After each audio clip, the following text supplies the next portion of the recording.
Hey everyone, and welcome to The Explainer. Today, we're diving into something that, well, it costs businesses a ton of money. We're talking about the myth of free SEO.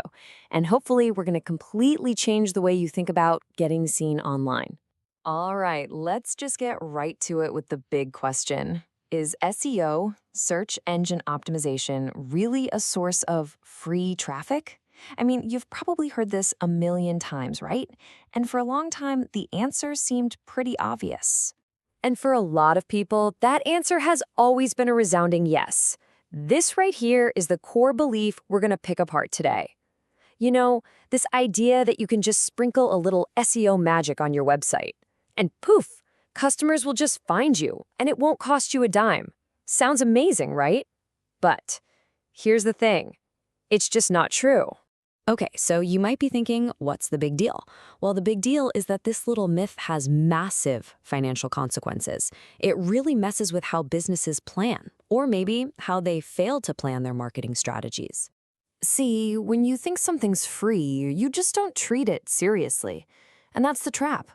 SEO gets treated like this, afterthought, this little bonus you hope for, instead of what it really is, a serious, core part of your marketing that requires real planning and real resources. All right, so if SEO isn't free, then what is it? What's the real story? Well, it's time to shift from the myth to the reality, because what it actually takes to be successful with SEO is a whole different ballgame.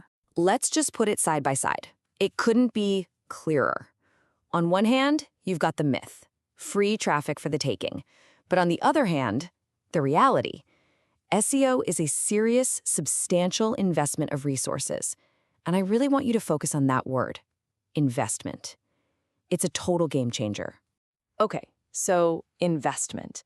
What are we actually talking about here? Well, it's actually pretty easy to break down. You can think of the real cost of SEO as having three main pillars, and they are time, tools, and talent. Think of these as the three payments you absolutely have to make for SEO to work. You can't just pick one or two. You need all three to make it happen. So let's break them down one by one. First up is time. And look, we're not talking about just a few minutes of work here and there. No way. This is about the serious hours it takes to do proper research, to create content that people actually want to read, to handle all the technical stuff behind the scenes, and then to constantly analyze the data to figure out what's working and what's not. Time is money, right? And SEO takes a lot of time. Okay, next up, specialized tools. You just can't do this stuff effectively if you're flying blind. It's kind of impossible. You need professional software to see what your competitors are up to track how you're ranking, to find new keywords, the whole shebang. And these tools, they aren't free. They require a real budget. And that brings us to number 3, skilled talent. The people. Let's be honest, SEO is complicated. It's part art, part science, and it changes all the time. You need people who actually know what they're doing. So that means hiring an agency or bringing an expert in-house, or at the very least, investing in serious training for your team. And every single one of those options? Yep, it costs money. So it all boils down to this one simple, powerful idea. SEO is absolutely not free. You pay with time, with tools, and with talent.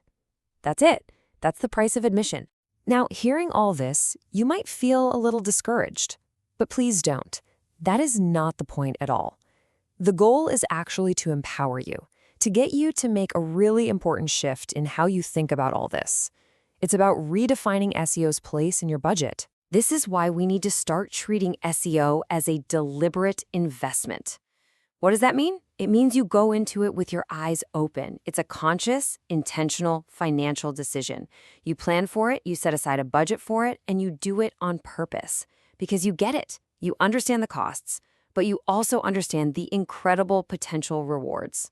And changing your mindset like this, it's not just some feel-good exercise. It has real-world consequences for your business. It means you stop crossing your fingers and hoping for a free lunch. Instead, you actually allocate a real budget. You build SEO into your financial planning right from the start. And just like that, it goes from being an afterthought to a core strategic priority, which is exactly where it needs to be if you want to see results. Look, if there is just one single thing you remember from this whole explainer, I want it to be this. SEO is not free traffic. It's an investment, period. And it deserves to be treated like one. And that really just leaves us with one final question for you. I want you to take a hard look at your own strategy, at your own budget. Is it built for smart, deliberate investments? Or is it just a list of costs you're trying to minimize? Because getting this one thing right, seeing SEO as an investment, honestly, it could change absolutely everything for your business. Thanks for tuning in.